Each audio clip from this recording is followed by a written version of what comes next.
भक्तों, आज हम आपके लिए लेकर आए हैं दुर्गा सप्तशती के 9वें अध्याय का पवित्र पाठ।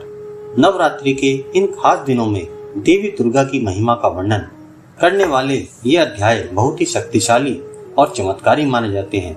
इन अध्यायों का पाठ करने से सभी प्रकार की नकारात्मक शक्तियों का नाश होता है और माँ दुर्गा का आशीर्वाद प्राप्त होता है। तो चलिए माँ की कृपा से इस दिव्य पाठ को सुनते हैं और अपने जीवन में सकारात्मक ऊर्जा का संचार करते हैं। 9वां अध्याय निशुंभ वध। राजा ने कहा, हे ऋषिराज, आपने रक्त बीज के वध से संबंध रखने वाला वृत्तांत मुझे सुनाया। अब मैं रक्त बीज के मरने के पश्चात क्रोध से भरे हुए शुंभ व निशुंभ ने जो कर्म किया वह सुनना चाहता हूँ। मैं ऋषि मेधा ने कहा, रक्त बीज के मारे जाने पर शुंभ और निशुंभ को बड़ा ही क्रोध आया और अपनी बहुत बड़ी सेना को इस प्रकार सर्वनाश होते देखकर निशुंभ देवी पर आक्रमण करने के लिए दौड़ा। उसके साथ बहुत से बड़े बड़े असुर देवी को मारने के लिए दौड़े और महापराक्रमी शुंभ अपनी सेना सहित चंडिका को मारने के लिए बढ़ा। फिर शुंभ और निशुंभ का देवी से घोर युद्ध होने लगा और वह दोनों असुर इस प्रकार देवी पर बाण फेंकने लगे जैसे मेघों से वर्षा हो रही हो। उन दोनों के चलाए हुए बाणों को देवी ने अपने बाणों से काट डाला और अपने शस्त्रों की वर्षा से उन दोनों दैत्यों को चोट पहुंचाई। निशुंभ ने तीक्ष्ण तलवार और चमकती हुई ढाल लेकर देवी के सिंह पर आक्रमण किया। अपने वाहन को चोट पहुंची देखकर देवी ने अपने सुप्रक्षित नामक बाण से निशुंभ की तलवार पर ढाल दोनों को ही काट डाला। तलवार और ढाल कट जाने पर निशुंभ ने देवी पर शक्ति से प्रहार किया। देवी ने अपने चक्र से उसके 2 टुकड़े कर दिए। फिर क्या था, दैत्य मारे क्रोध के जल भुन गया और उसने देवी को मारने के लिए उसकी ओर शूल फेंका, किंतु देवी ने अपने मुक्के से उसको चूर चूर कर डाला। फिर उसने देवी पर गधा से प्रहार किया। देवी ने त्रिशूल से गधा को भस्म कर डाला। इसके बाद वह फारसा हाथ में लेकर देवी की ओर लपका। देवी ने अपनी तीखे बाणों से उसे धरती में सुला दिया। अपने पराक्रमी भाई निशुंभ के इस प्रकार से मरने पर शुंभ क्रोध में भरकर देवी को मारने के लिए दौड़ पड़ा। वह रथ में बैठा हुआ उत्तम आयुधों से सुशोभित अपनी 8 बड़ी बड़ी भुजाओं से सारे आकाश को ढके हुए था। शुंभ को आते देख कर देवी ने अपना शंख बजाया और धनुष की टंकोर का भी अत्यंत दुस्साहस शब्द किया। साथ ही अपने घंटे के शब्द से जो संपूर्ण दैत्य सेना के तेज को नष्ट करने वाला था संपूर्ण दिशाओं में व्याप्त कर दिया। इसके पश्चात देवी के सिंह ने भी अपनी दहाड़ से, जिसे सुनकर बड़े बड़े पहलवान का मद चूर चूर हो जाता था, आकाश, पृथ्वी और 10 दिशाओं को पूरित कर दिया। फिर आकाश में उछलकर काली ने अपने दांतों तथा हाथों को पृथ्वी पर पटक कर उसके ऐसा करने से ऐसा शब्द हुआ जिससे कि उससे पहले के सारे शब्द शांत हो गए। इसके पश्चात शिव दूती ने असुरों के लिए भय उत्पन्न करने वाला अट्टहास किया, जिसे सुनकर दैत्य ठर्रा उठे और शुंभ को बड़ा क्रोध हुआ। फिर अंबिका ने उसे, अरे दुष्ट, खड़ा रहे कहा तो आकाश में सभी देवता जय हो बोल उठे। शुंभ ने वहां आकर ज्वाला से युक्त एक अत्यंत भयंकर शक्ति छोड़ी, जिसे आते देखकर देवी ने अपनी मलोक नामक शक्ति से उसे काट डाला। हे राजन, फिर शुंभ के सिंहनाद से तीनों लोक व्याप्त हो गए और उनकी प्रतिध्वनि से ऐसा घोर शब्द हुआ जिसने इससे पहले यह शब्द को जीत लिया। शुंभ के छोड़े बाणों को देवी ने और देवी के छोड़े बाणों को शुंभ ने अपने बाणों से काट सैकड़ों और हजारों टुकड़ों में परिवर्तित कर दिया। इसके पश्चात जब चंडिका ने क्रोध में भरकर शुंभ को त्रिशूल से मारा तो वह मूर्छित होकर पृथ्वी पर गिर पड़ा। जब उसकी मूर्छा दूर हुई तो वह धनुष लेकर आया और अपने बाणों से उसने देवी, काली तथा सिंह को घायल कर दिया। फिर उस राक्षस ने 10,000 भुजाएं धारण करके चक्र आदि आयुष से देवी को आच्छादित कर दिया। तब भगवती दुर्गा ने कुपित होकर अपने बाणों से उन चक्रों तथा बाणों को काट डाला। यह देखकर निशुंभ हाथ में गदा लेकर चंडिका को मारने के लिए दौड़ा। उसके आते ही देवी ने तीक्ष्ण धार वाले खड़ग से उसकी गर्दन को काट डाला।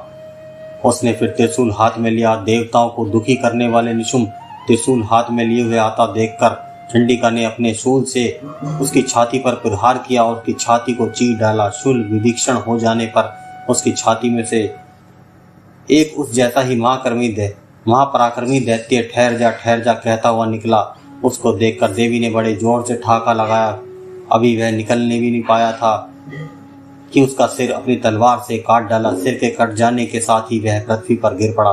तदंतर सिंह दहाड़ दहाड़ कर असुरों का भक्षण करने लगा और काली शिव दूती भी राक्षसों का रक्त पीने लगी। कमोरी की शक्ति से कितने ही महादैत्य नष्ट हो गए। ब्रह्मा जी के कमंडल के जल से कितने ही असुर समाप्त हो गए। कई दैत्य महेश्वरी के त्रिशूल से विदित होकर पृथ्वी पर गिर पड़े और बहराई के प्रहार से छीन भीन होकर धराशायी हो गए। वैष्णवी ने भी अपने चक्र से बड़े बड़े महापराक्रमियों का कचुम्बर निकाल कर उन्हें यमलोक भेज दिया और इंद्री से कितने ही महाबली राक्षस टुकड़े टुकड़े हो गए। कई दैत्य मारे गए, कई भाग गए। कितने ही काली शिव दूती और सिंह ने भक्षण कर लिए। प्रिय भक्तों, इसी प्रकार 9वां अध्याय समाप्त होता है, जिसमें हमने आपको बताया निशुम्भ वध किस प्रकार किया गया। बोलिए जय माता दी। अभी आपने 9वें अध्याय में सुना किस प्रकार माता ने निशुम्भ का वध किया था। आज हम आपको 10वां अध्याय सुनाएंगे, जिसमें माता ने शुंभ का वध किया है। तो चलिए शुरू करते हैं आज का वीडियो। महर्षि मेधा ने कहा, हे राजन, आपने अपने प्यारे भाई को मरा हुआ तथा सेना को नष्ट हुई देखकर क्रोध से भरकर दैत्यराज शुंभ कहने लगा, दुष्ट दुर्गे, तू अहंकार से गर्व मत कर, क्योंकि तू दूसरों के बल पर लड़ रही है। देवी ने कहा, हे दुष्ट, देख मैं अकेली तो ही हूँ।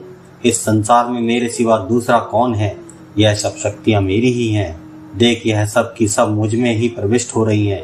इसके पश्चात ब्रह्माणी आदि सभी देवियाँ उस देवी के शरीर में लीन हो गई और देवी अकेली रह गई। तब देवी ने कहा, मैं अपनी ऐश्वर्य शक्ति से अनेक रूपों में यहाँ उपस्थित हुई थी। उन सब रूपों को मैंने समेट लिया है। अब अकेली ही यहाँ खड़ी हूँ। तुम भी यहीं ठहरो। महर्षि मेधा ने कहा। तब देवताओं तथा राक्षसों के देखते देखते देवी तथा शुंभ में भयंकर युद्ध होने लगा। अंबिका देवी ने सैकड़ों अस्त्र शस्त्र छोड़े। उधर दैत्यराज ने भी भयंकर अस्त्रों का प्रहार आरंभ कर दिया। देवी के छोड़े हुए सैकड़ों अस्त्रों को दैत्य ने अपने अस्त्रों द्वारा काट डाला। इस प्रकार शुंभ ने जो अस्त्र छोड़े उनको देवी ने अपनी भयंकर ओंकार से काट डाला। दैत्य ने जब सैकड़ों बाण छोड़कर देवी को ढाक लिया तो क्रोध में भरकर देवी ने अपने बाणों से उसका धनुष नष्ट कर डाला। धनुष कट जाने पर दैत्येंद्र ने शक्ति चलाई, लेकिन देवी ने उसे भी काट कर फेंक दिया। फिर दैत्य ने चमकती हुई ढाल लेकर देवी की ओर दौड़ पड़ा, किंतु जब वह देवी के समीप पहुंचा तो देवी ने उसकी तीक्ष्ण बाणों से उसकी चमकने वाली ढाल को भी काट डाला। फिर दैत्येंद्र का घोड़ा मर गया, रथ टूट गया, सारथी मारा गया। तब वह भयंकर मुद्रा लेकर देवी पर आक्रमण करने के लिए चला, किंतु देवी ने अपने तीक्ष्ण बाणों से उसके मुद्र को भी काट दिया। इस पर दैत्य ने क्रोध में भरकर देवी की छाती में बड़े जोर से एक मुक्का मारा। दैत्य ने जब देवी को मुक्का मारा तो देवी ने भी उसकी छाती में जोरदार एक थप्पड़ मारा। थप्पड़ खाने से पहले ही दैत्य पृथ्वी पर गिर पड़ा, किंतु तुरंत ही वह उठ खड़ा हुआ और फिर वह देवी को पकड़कर आकाश की ओर उछला और वहां जाकर दोनों में युद्ध होने लगा। वह युद्ध ऋषि और देवताओं को आश्चर्य में डालने वाला था। देवी आकाश में दैत्य के साथ बहुत देर तक युद्ध करती रही। फिर देवी ने उसे आकाश में घुमाकर पृथ्वी पर गिरा दिया। दुष्ट आत्मा दैत्य पुनः उठकर देवी को मारने के लिए दौड़ा। तब उसको अपनी ओर आता हुआ देखकर देवी ने उसकी छाती विदीक्षण करके उसको पृथ्वी पर पटक दिया। देवी के त्रिशूल से घायल होने पर उस दैत्य के प्राण पखेरु उड़ गए और उसके मरने पर समुद्र, द्वीप, पर्वत और पृथ्वी सब कांपने लगे। तदनंतर उस दुष्ट आत्मा के मरने से संपूर्ण जगत प्रसन्न व स्वस्थ हो गया और आकाश निर्मल हो गया। पहले जो तक सूचक मेघ और उल्कापात होते थे वह सब शांत हो गए। उसके मारे जाने पर नदियां अपने आप ठीक मार्ग से बहने लगी। संपूर्ण देवता को हृदय हर्ष से भर गया और गंधर्वियों सुंदर गान गाने लगी। गंधर्व बाजे बजाने लगे और अप्सराएं नाचने लगी। पवित्र वायु बहने लगी। सूर्य की कांति स्वच्छ हो गई। यज्ञशालाओं की बुझी हुई अग्नि अपने आप प्रज्वलित हो उठी और चारों दिशाओं में शांति फैल गई। प्रिय भक्तों, इस प्रकार माता ने शुंभ का वध किया और पृथ्वी पर चारों ओर शांति और सुख फैल गया। जय माता दी।